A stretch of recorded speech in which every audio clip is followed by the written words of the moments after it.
पहाटे 2:30च्या सुमारास झालेल्या विचित्र अपघातात कोथरूड येथील 4 जणांचा मृत्यू।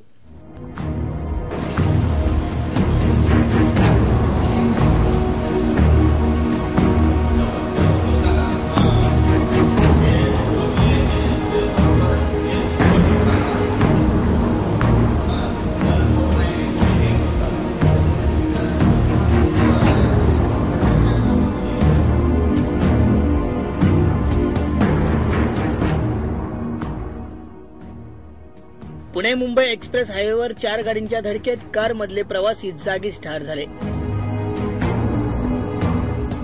पहाटे 2:30च्या सुमारास हा अपघात झाला असून 4 गाड्यांची एकमेकास धडक देऊन हा अपघात घडलाय। एक टेम्पो अचानक आपली लेन तोडून दुसऱ्या लेनवर आला, त्याला एका इनोवा कारने धडक दिली। त्याच दरम्यान अल्टो कार देखील धडकली। या अल्टो कार मधील 4 प्रवाशांचा घटनास्थळीच मृत्यू झाला।